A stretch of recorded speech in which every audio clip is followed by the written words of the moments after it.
Getting into the attacker's mindset is probably the number one thing that you can do to immediately boost the amount of findings, vulnerabilities, and bugs that you uncover. You need to start thinking offensively to uncover the bugs and vulnerabilities that the developers who are thinking defensively did not uncover. In this video, we're going to cover exactly the 4 things that you need to do to get into the attacker's mindset.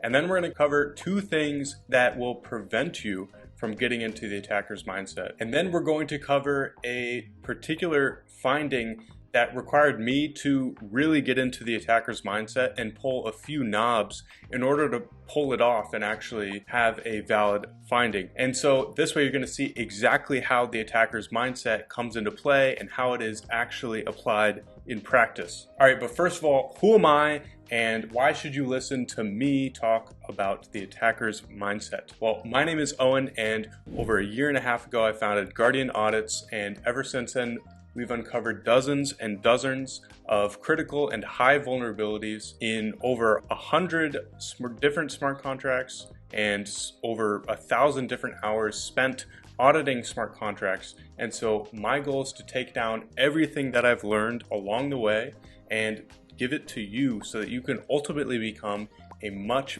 better smart contract auditor than I ever could be in a fraction of the time. All right, so without further ado, let's get right into the attacker's mindset.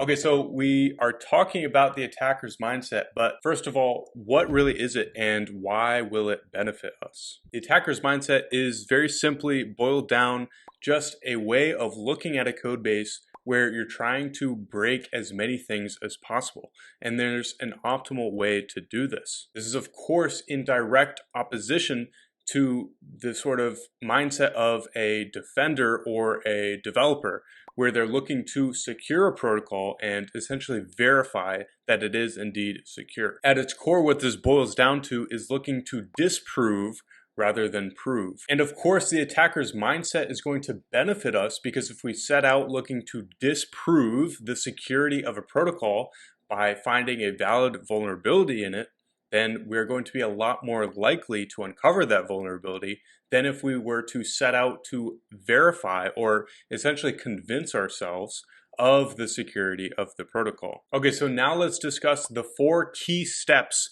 to get into the attacker's mindset, and then we'll discuss 2 critical mistakes that are pulling you right out of the attacker's mindset. Okay, so first of all, of course, is to incentivize yourself accordingly. You want to ensure that before you even go into the audit, you have the correct incentives that are setting you up for success where you really want to find vulnerabilities. What does this mean? This means that you structure the way that you get paid or rewarded or however you're being compensated for this audit by the amount of vulnerabilities and the criticality of vulnerabilities that you uncover. And so obviously if you're competing in a contest, or maybe if you're charging per vulnerability found, of course this is a fantastic way to correctly incentivize yourself and sort of change the structure of your mind and make you think by default like an attacker because you are literally getting compensated like an attacker would be. Okay, then second of all, after we've gotten the incentives right, we've set the baseline for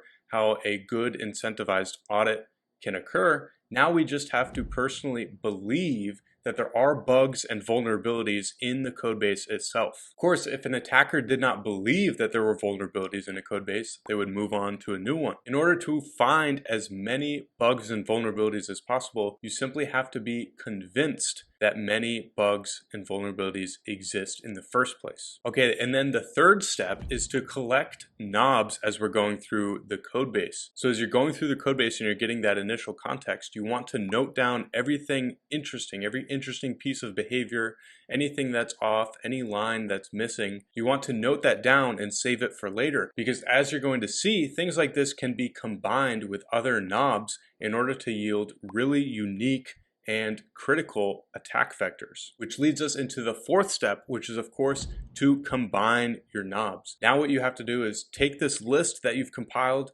and piece them together, find each individual knob that can fit with another to create one of these really cool puzzle piece sort of exploits. Each of these knobs is going to be a Lego brick that you can use to construct a more complicated exploit. All right, now that we've discussed that, let's talk about two key mistakes that you might be making right now that are preventing you from getting into the attacker's mindset. And these are really the flipped version of the earlier steps. And so first of all, of course, if you're not getting your incentives right, you're going to be starting off on a bad foot and setting yourself up for failure. So what does this mean?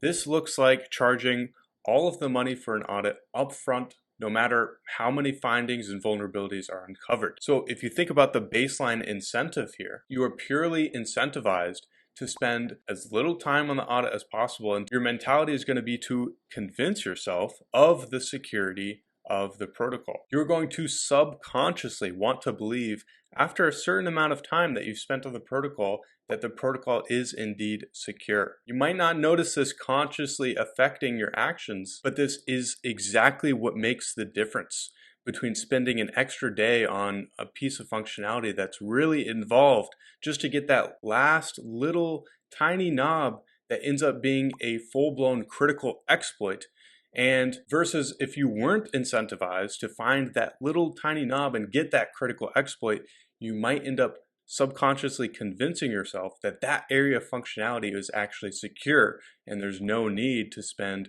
many hours digging into it. Okay, and then second of all is, of course, to not believe that vulnerabilities exist. Of course, we've talked a lot about this, but I cannot iterate this enough. You have to believe that there are vulnerabilities in the code you're auditing. You have to distrust the developers, always. Otherwise, you start to get into the headspace of verifying rather than attacking, and you start to agree with the developers. If you find yourself subconsciously agreeing with the developers, immediately turn that on its head and start to question everything from the ground up. Okay, now that we've explored what exactly the attacker's mindset is, let's have a look at it in practice and see how it can yield some really interesting, unique exploits that are even missed in audit contests. Okay, so before we hop into this particular finding and walk through the steps that it took me to actually come across this finding, we need to get some context on the codebase first. So this is, of course, from the GMX v2 codebase from an earlier audit, as GMX was early on in the development stage of the protocol before it's released. Now, if you want a full deep dive and breakdown of the GMX v2 codebase and to really get enough context and introduction to fully understand this finding, go ahead and watch my intro to GMX v2 video on this channel. But to give some really quick high-level context, just enough so you can get the gist of this finding as we go through it. GMX is a perpetuals exchange. Traders can open positions and they use orders to do that. You can use orders to increase positions and decrease positions, and you have all sorts of market and limit orders as well as stop losses. And importantly, GMX has a two-step execution system where you create an order. It's sort of like a request to have an order executed, and then a keeper comes in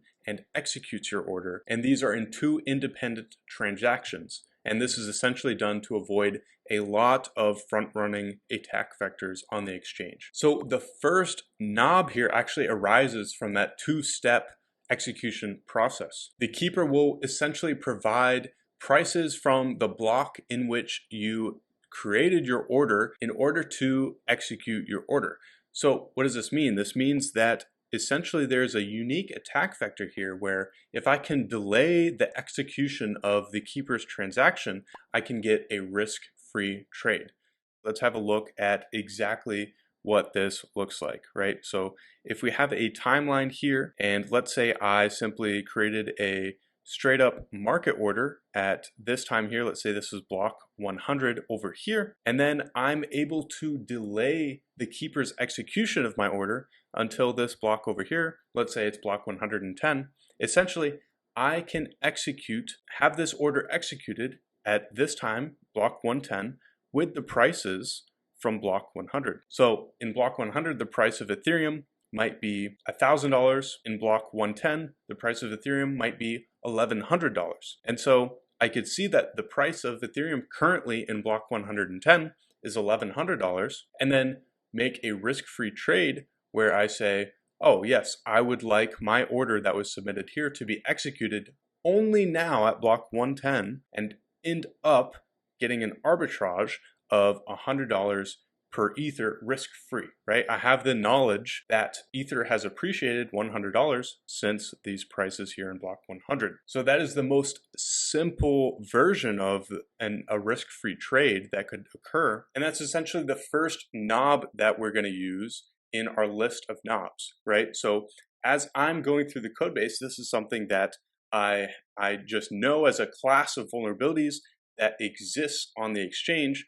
And so it's in my list of knobs that I have to twist as I'm going through the code base. So let's go into the first knob that I discovered that essentially begetted what ultimately became this vulnerability. So first of all, I'm going to notice that the empty position error is something that gets reverted on. So what does this mean? This means that when we revert here, this order is going to be retried instead of ultimately frozen or canceled if it were a market order or something like this. So if we have a limit order, for example, and it reverts with an empty position error, it's going to be retried. What does this mean? This means that we can delay the execution here. So I'm going to note that if I can get a limit order to revert with the empty position error, then I can delay the execution of the keeper's transaction. So I know I can delay it, but I need something to keep the prices that the order is going to execute with outdated. So if the keeper has to keep making new, basically, executions, so the way the keeper will work is they'll see that this would revert with this error by basically simulating this, and they will not execute this transaction until they see that it doesn't revert and it successfully goes through. So how do I get it such that the keeper will use outdated prices when all of a sudden they see that this no longer reverts with an empty position error? Well, particularly for a limit order, we can see that in the set exact order price function, which is used to essentially set the prices that are going to be used to execute this order. For a limit decrease order, we can see that we're going to end up validating that the price is ascending, right? So it is not a limit increase. It is not a stop loss. This is a limit decrease. And let's say it is for a long to make things simple. So we're going to validate that price is ascending. And so essentially this is going to take the earlier price in the range of prices that are provided by the oracle and the later price in the range of prices provided by the oracle and assert essentially that price is validating over this range. And this range must encapsulate my trigger price. So if we draw this out and we have a look at what this looks like on a price graph. So we'll say this is my trigger price. Now what has to happen for my limit decrease, essentially like a take profit to execute, is price has to be ascending, right? So now any arbitrary range here is hypothetically a valid range to execute this limit decrease over, as long as it's including my trigger price.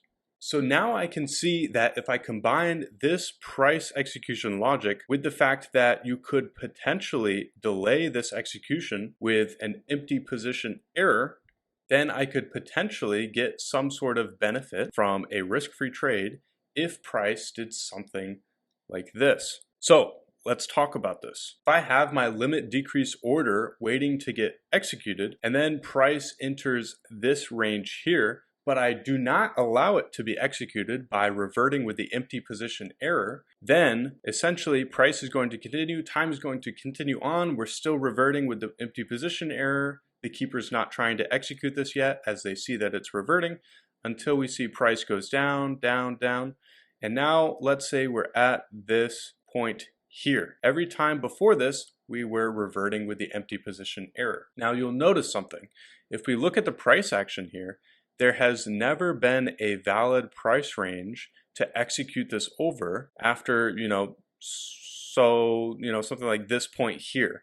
Now, there's no valid range after this point where you could execute this. There's no range that is increasing that includes our trigger price. And so now if all of a sudden we're to stop reverting with an empty position error and allow the order to be executed at this point in time, now we're going to be forcing the keeper to use prices from in this range. And so of course this is a classic risk-free trade. I can execute an order at this time with knowledge of what the current price is, only I'm executing it with old prices. So I'll get a price somewhere in this range here. And of course I can modify my acceptable price to get any particular price that I might want. Okay, so we have the means to make a risk-free trade happen, but the question is, where can we get that empty position error to end up delaying this, and how can we toggle it such that if I decide at this point in time that I want this order to go through and the risk-free trade to be realized,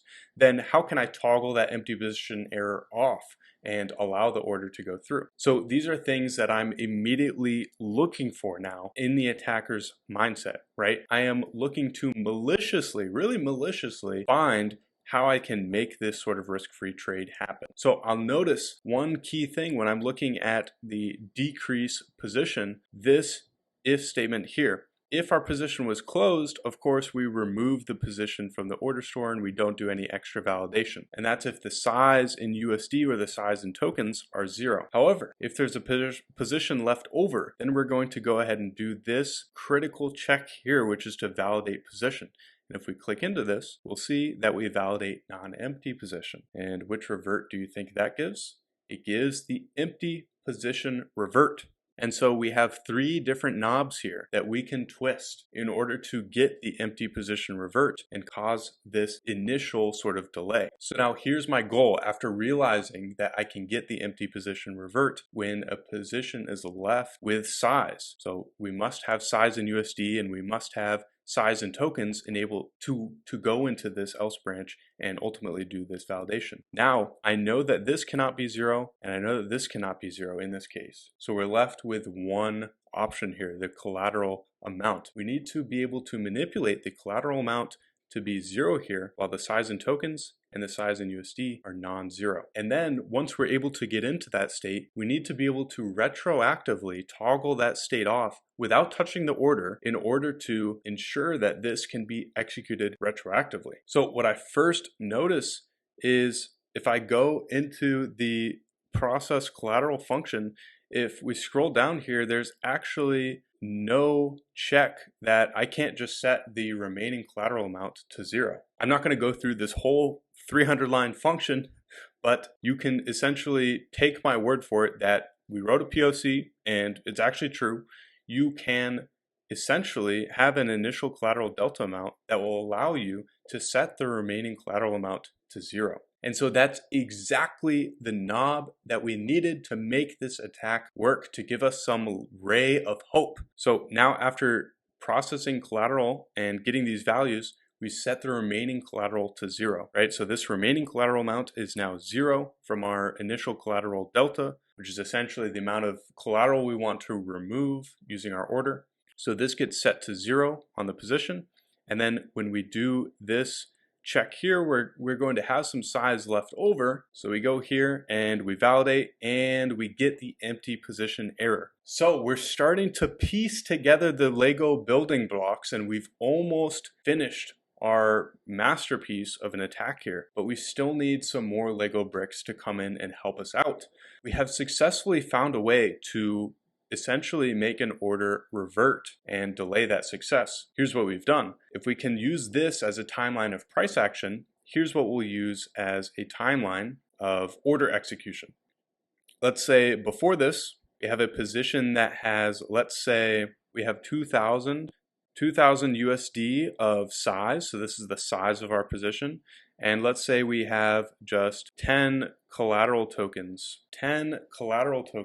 of collateral. Maybe this is Ether. Let's say it's Ether. It doesn't matter, right? So we have that, and then we have an order in the store and let's say the order is for 10 collateral tokens and only 1500 size. So now what we've got so far is we see that if this order is to be executed at this point in time, right? So let's say, the order would be executed, it would be normally attempted to be executed at this point in time. What would happen is this order, this 10 initial collateral delta amount, would negate the collateral on the position. We would end up with 0 collateral tokens. We would end up reverting on this validate position function. When we check validate non-empty position, the remaining collateral amount is 0, and we revert with the empty position. The empty position up in the order handler is ultimately causing a top level revert, which means that the keeper will not execute the order. So as long as this order lives and this collateral amount here is 10, and the initial collateral delta amount on the order is 10, then this will continue to revert until, let's say at this point right here, now we see that price has moved in a favorable direction, meaning that if we were to be executed with prices from over here on the left, at this point in time on the right, we would make risk-free money. We would be able to buy Ether at cheaper than the market rate, or sell Ether at a higher price than the market rate, something like this. So now exactly what we need is the knob to twist to be able to toggle this off and be able to make the empty position error not get raised. And so after scanning and looking for exactly that thing to twist, we can find that exactly here on this if statement right here. This is the last Lego brick of our attack vector. What is this doing? Right here, we're seeing if the size delta USD on the order is the same as the size in USD of the position, then what we're doing is we're setting the initial collateral delta amount to 0. Ladies and gentlemen, this is everything we need. This is exactly the toggle that we need. So how are we going to achieve it? So let's remember this one case. This is literally the case we need. If the order size is the same as the position size, then we can toggle our risk-free trade. So what can we do? We can decrease the position size to match the order size. So we'll see the position size is 2000 USD, the order size is 1500 USD. At this point in time, when we want to toggle it, normal market decrease, to decrease our position by 500 USD. So our position now becomes, at this point in time, it is now 1500 USD size and 10 tokens in collateral. So what does this match up with? It matches up with perfectly the 1500 from our order over here. So we're going to hit this exact if statement right here. We're going to set the initial collateral delta amount to 0. And in fact, it doesn't even matter because we're going to go into this if statement here. And so we're not even going to have any position left over because ultimately the size in USD is now going to be equal to 0. And we're not even going to enter the branch where it's possible to throw the empty position error. Okay, so now, ladies and gentlemen, this is literally the entire exploit. This is everything we need to pull off a critical risk-free trade on the exchange. So I hope that wasn't too in-depth to understand how exactly we go through and piece each of these individual Lego bricks together. I recommend you go through and watch this a few more times in order to fully understand the attack vector and really try to notice how we're going through, and as we uncover bits, we just keep them in our backlog until we match them up with something else that's potentially related. And notice overall how we're really being malicious about this, and we're really going for and trying to break things intently. This is the core of the attacker's mindset. Okay, so that covers everything to do with the attacker's mindset, everything I know about getting into the attacker's mindset and finding those really interesting vulnerabilities. I hope that this helps you find something really interesting. And if you learned anything new, go ahead and just pop it in the comment section below. All right, and of course, if you're looking to grow as an auditor and connect with a community of growing, aspiring auditors to get to the next level of auditing skills or whatever, and go check out lab.guardianaudits.com, where you can join over 500 smart contract security auditors and learn from everybody in the community, share your thoughts, get experiences from others, and even team up with others to participate in team audits and get rewarded for findings that you uncover. And of course, if you're not 100% confident in your Web3 auditing abilities, I collaborated with a number of top tier security professionals in the field to bring you exactly the most thorough training on smart contract security. This training will literally take you from just understanding Solidity to a full-blown Solidity auditing Chad as efficiently as possible. If you are looking to go the paid route, then this is absolutely, in my opinion, the best paid resource hands down out there on smart contract auditing. So if you are indeed looking to go the paid route, then of course you can take $50 off in the link in the description below. All right, guys, that is all for this time. I can't wait to see you in the next one.